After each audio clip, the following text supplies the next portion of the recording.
Hello everyone. This is time for another weekend conversation. And I thought I'll change gear this time. Last week we talked about a very relevant and top of the town conversation about 20 lakh crores. This time I thought we'll go a bit academic.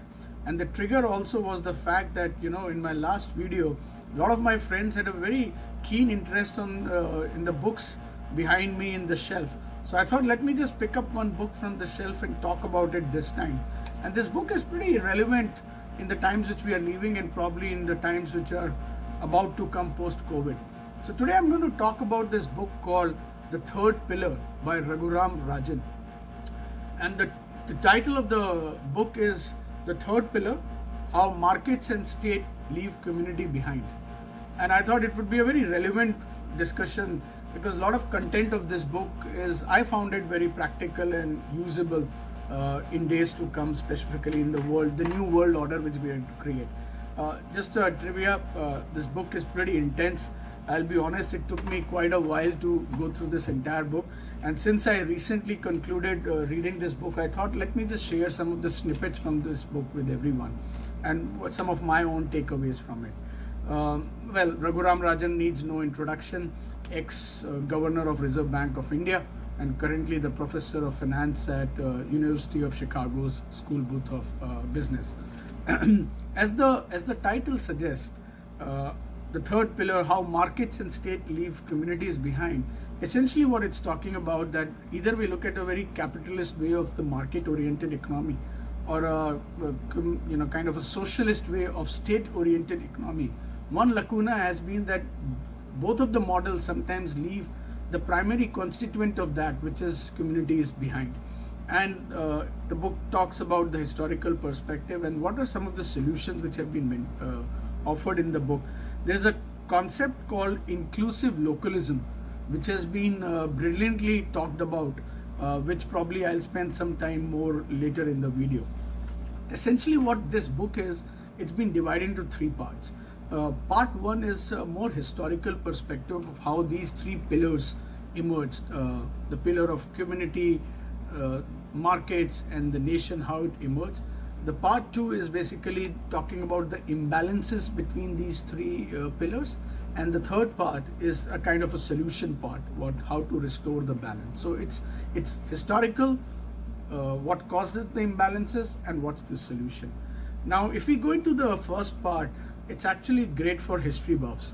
I'll be very honest, I had to zip past this part to come to the current world, but it's a kind of 1,000 years of history has been penned down in 4 chapters. So specifically, who have a keenness for the historical appreciation of how these three pillars have emerged, first part is really all about them. But I'll pick up some examples from the first part, which I found was very interesting. It talked about a lot about the medieval communities, the European feudal system, and as we know in the past, land was the most important and critical asset.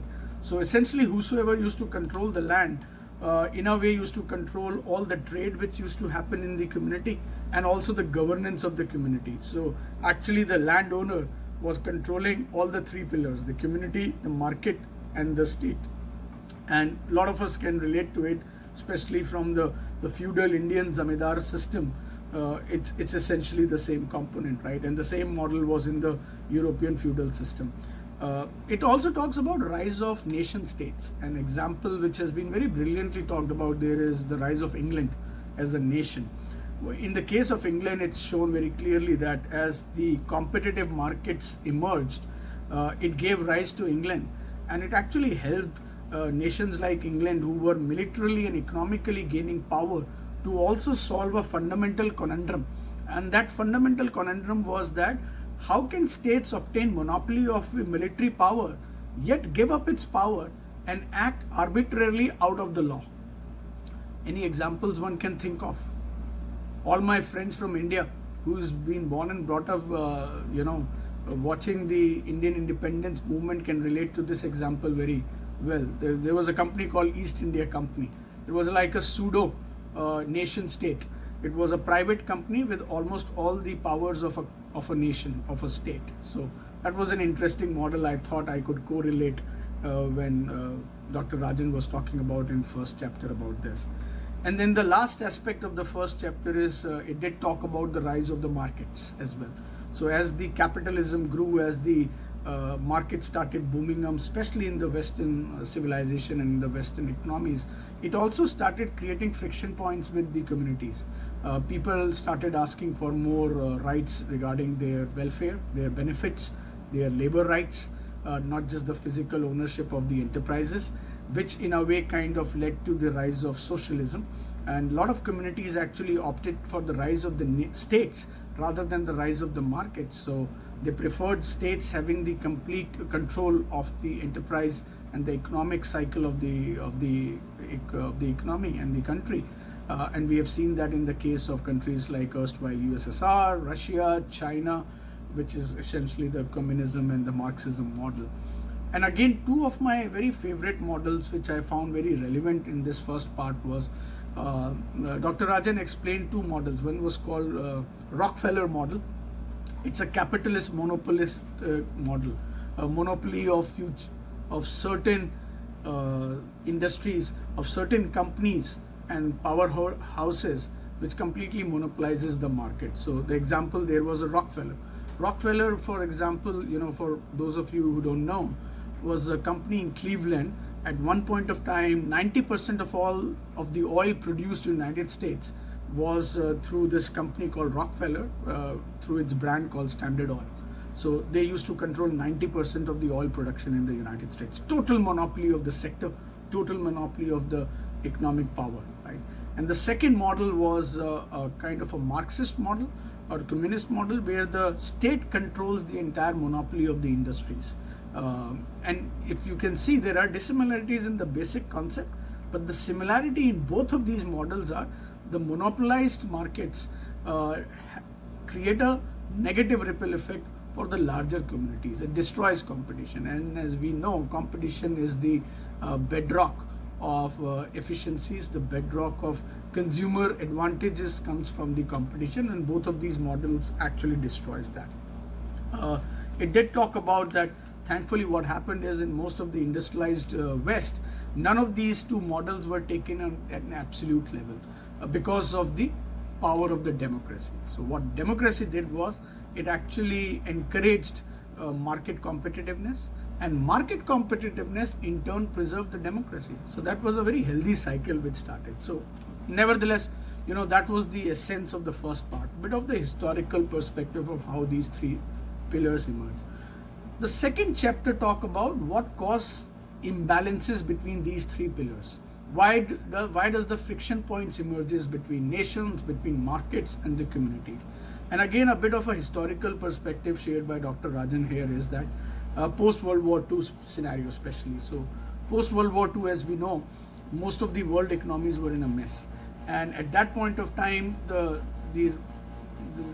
world was kind of bipolar in nature. So it was literally probably USA versus USSR, and USA played a lot of positive role in establishing certain world orders, right, in terms of creating organizations like United Nations, World Trade Organization, which had concepts of World Trade Order, as well as a lot of philanthropic funding happened through organizations like WHO, UNESCO, which was need of the hour at that point of time. There was a concept of Pax Americana, and what Pax Americana basically meant was that the prosperity of United States was directly linked to the prosperity of other democracies, and for a lot of decades it worked brilliantly, which is kind of reflected in the fact that after the end of World War II, for almost next 3 decades, most of the Western world saw an unprecedented economic growth.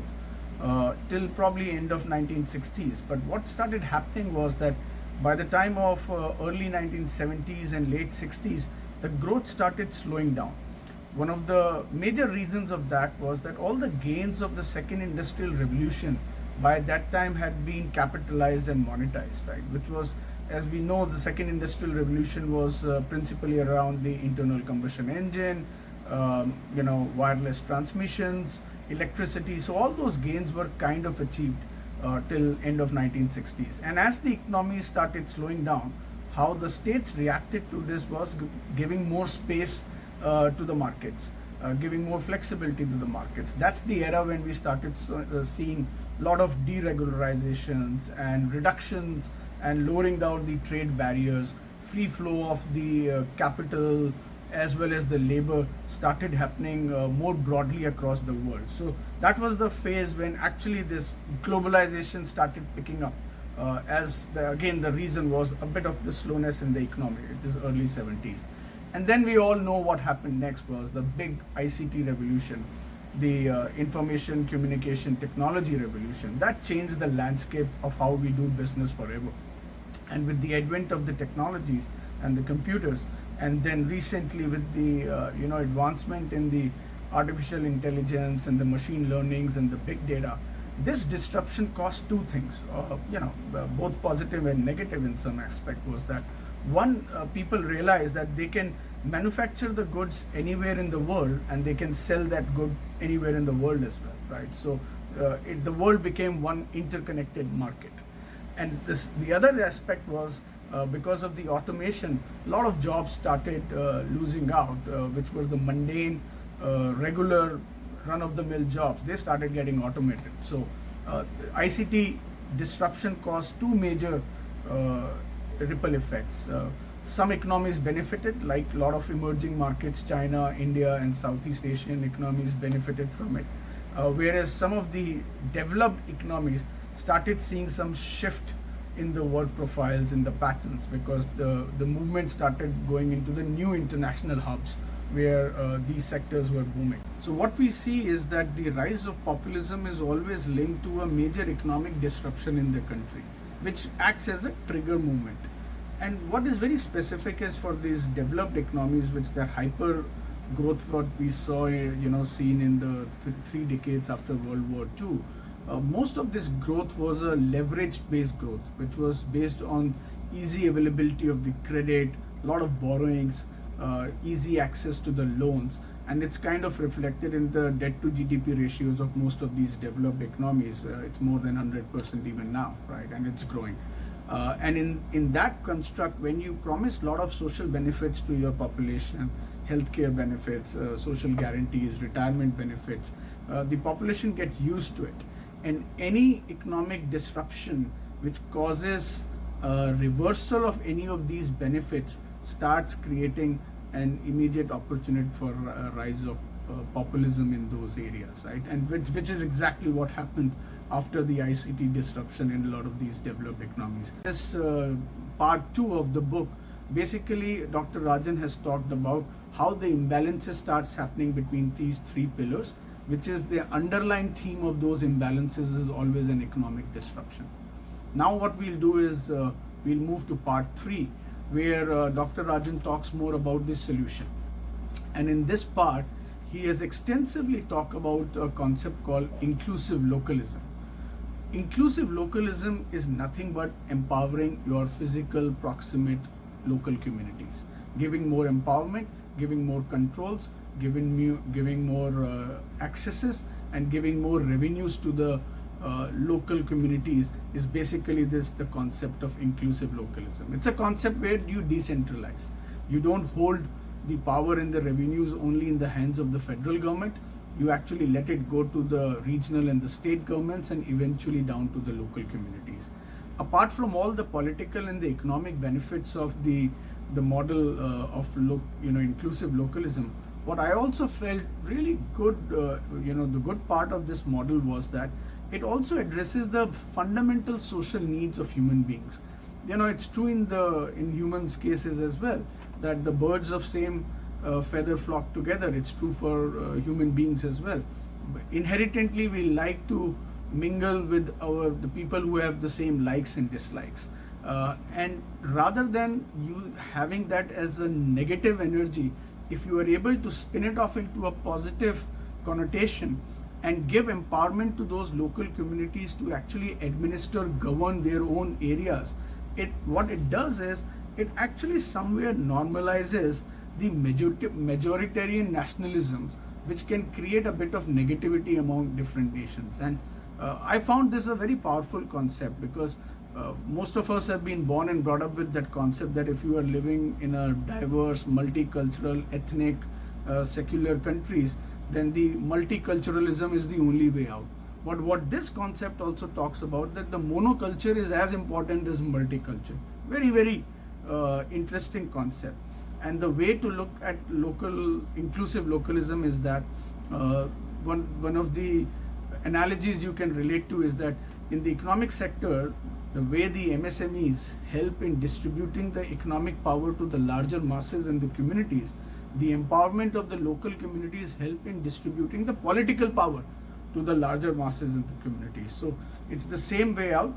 And what the role the nation, the states and the markets play is extremely beneficial for creating this model, because the nation or the state helps in creating the national markets. It helps in creating laws which ensures that there is a free flow of people as well as trade among different communities, and they actually help in building the physical infrastructure for these communities to operate, right?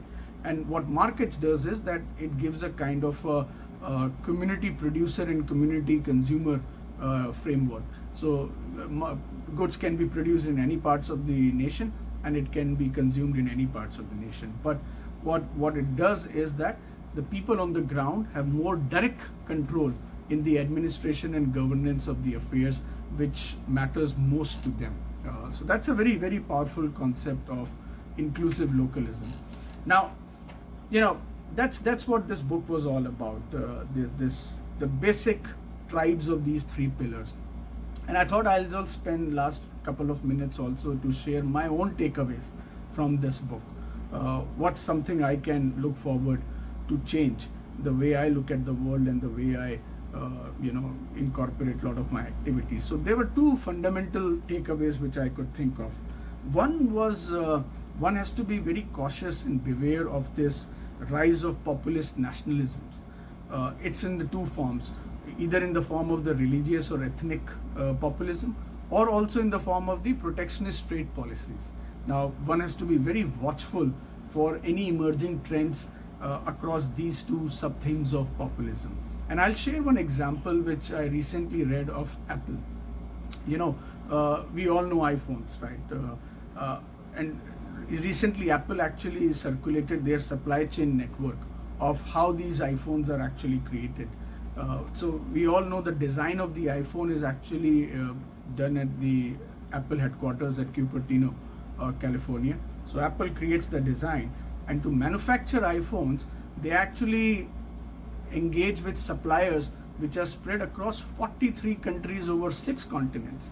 And when I was reading through the list of the suppliers, it's very heartening to see that the suppliers are based both out of the developed economies like US, Japan, Korea, Taiwan, as well as the emerging economies like China, Southeast Asian countries like Philippines, Vietnam, Malaysia, Indonesia.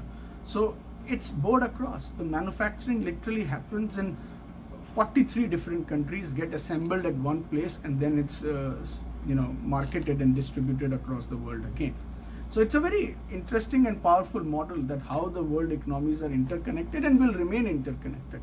Now, anyone to believe that one fine day that out of we'll consolidate the supplier base from 43 countries to 1 or 2 countries, it's not just wishful thinking or a political statement, but it's unachievable task from the economics factor perspective. So that's something which we need to really look at. The second takeaway for me was get involved. Be more engaged in your physical proximate communities. We all are engaged, socially in the digital age through so many social media platforms. But I think it's a point of reflection and introspection to see how much time we are actually spending and contributing to our direct local physical communities. And there are a number of examples like PCA, right? My wife is an active member of the PCA. So you can contribute to your child's school or college and universities through getting engaged in their boards, getting engaged in their PCA memberships. How about being a member of the RWA, your own resident welfare associations, where you are part of the governance which administer and govern those communities, those condominiums, those apartments. You can get engaged with your local government units, not just in giving suggestions, but also helping in implementing some of the projects at the grassroots level in your local physical neighborhoods, right? So that was a big takeaway for me, that we probably have to balance spending time in the digital age with our local physical communities. So those were the two big takeaways for me. And the more I reflect back on this entire internationalism kind of a thing, post COVID, it even makes more such sense. Because my understanding is that post COVID, we just cannot economically afford zero sum nationalism. In fact, what we need is international, responsible internationalism. And there is no better way to wrap up the review of this book by using a quote from Dr. Martin Luther King, which is actually in the book. And the quote is, "The arc of moral universe is long, but it bends towards justice." So thank you very much, friends. That was the review of the book, The Third Pillar by Dr. Raghuram Rajan. As always, feel free to post your comments, views and suggestions. Till we meet again, stay safe and have a great week ahead. Thank you.